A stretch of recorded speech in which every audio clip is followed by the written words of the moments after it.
For many, passive income exemplifies the American dream. Who wouldn't like to relax on the beach when the cash is coming in and their only concern is achieving the perfect tan?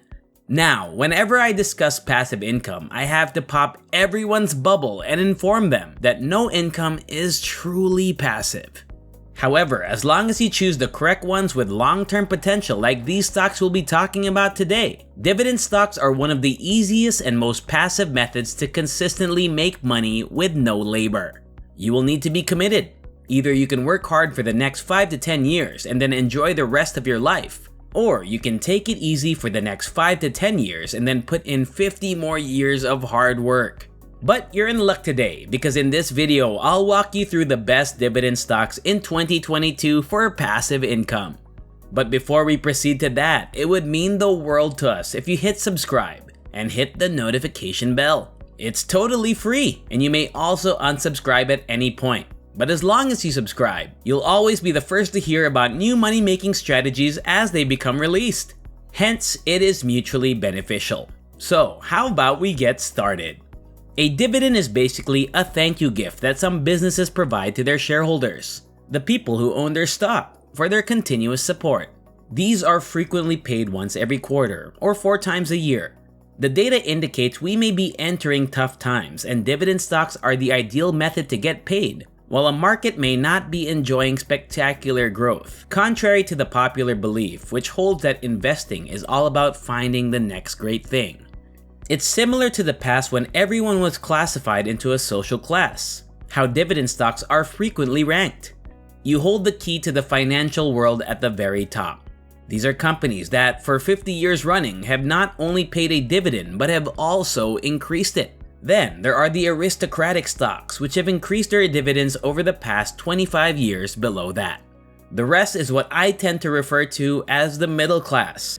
These are by no means poor stocks, but their dividend payout stability may be less reliable. Here's a word of caution for you guys. A lot of people are attracted to businesses that pay out incredibly huge dividends, which is fantastic. But it's more about how much money you are paid. It is also crucial that it be long-term sustainable.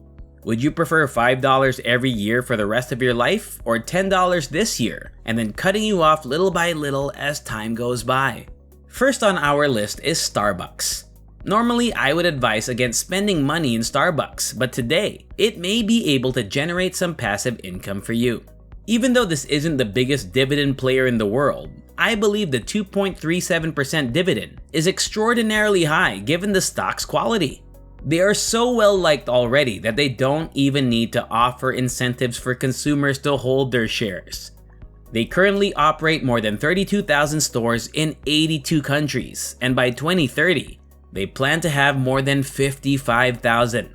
To top it all off, Starbucks proved to be a wise investment by suffering a decline in earnings in 2020 while maintaining an increase in dividends. This demonstrates that they can be trusted to perform, even in trying circumstances. The following one seems different yet incredibly intriguing given that Realty Income Corporation is a REIT. Although it might not be all that exciting, it does have an annual dividend yield of 4.53%, which means you could profit from it. A real estate investment trust is referred to as a REIT. I adore this kind of investing because it makes it simple for someone with little experience to compete with seasoned property investors. REITs possess several properties, and the income they get from renting out property is divided and distributed to investors. Furthermore, it must legitimately distribute at least 90% of their annual taxable income. This means that even if you don't own any properties, you can still benefit from rental income. Let's move on to Johnson & Johnson, which is far larger than you might think. It might be a chance that you've been ignoring. You likely think of baby powder when I mention Johnson & Johnson. They are nevertheless the driving force behind well-known products like Listerine, Calpol, Tylenol, and others. Since 1944, the corporation has traded on the stock market. They've been increasing its 2.5% dividend for more than 50 years, earning them the title of one of the Dividend Kings. At first, Johnson & Johnson sold actual useful antiseptic medical products. Before Johnson & Johnson, medical professionals would use a soiled sponge to treat one's patient's wounds before moving on to the next. Since then, J&J has developed the Band-Aid, joined the vaccination business, and is today a key player in the self-care, health, and skin industries, operating profitably every single year. The next company is JP Morgan. It is without a doubt the most prominent bank in the world and an excellent company. For the goal of diversification, it is a good idea to spread your money over several different industries while investing. This implies that you will make up for a struggling sector in other areas. One of the oldest banks, JP Morgan, provided the finance for the American Railroad Network and personally handled the financing that saved the country's financial system from collapse in the early 1900s. This greatly enhances their reliability. JP Morgan is less affected by the status of the economy because they have various sources of income other than lending to regular people. Whereas banks benefit financially from rising inflation because they can charge more for loans. Trading is the main source of their income. They are, after all, the world's biggest investment bank. They might be experimenting with some cryptocurrency, which wouldn't surprise me. Moving forward to the next company on our list, Pepsico has been making aggressive advances in the snack market.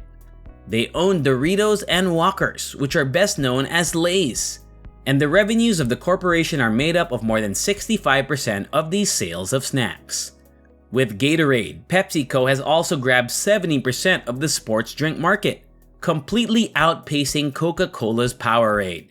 They presently pay a dividend of 2.7% yearly, but this is a special period because if they boost their dividend distribution this year, they would become the dividend king. They have enough money to pay dividends and reinvest in areas like their production capacity and productivity, thanks to their $6.9 billion in cash and short-term investments.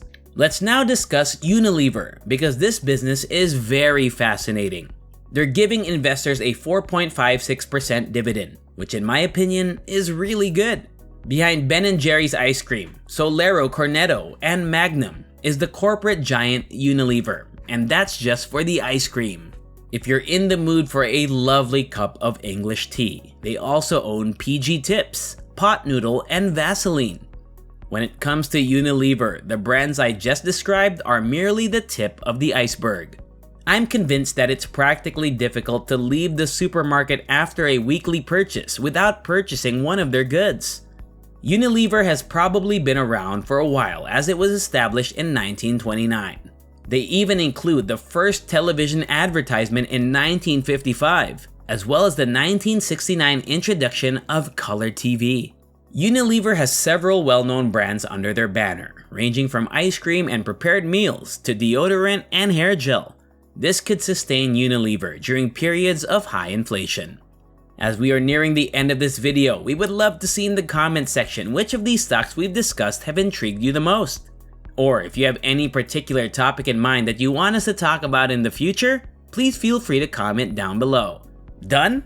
Let's get going! If purchasing each of these stocks separately sounds like a hassle, you may always choose this extra alternative, the Vanguard High Dividend Yield ETF.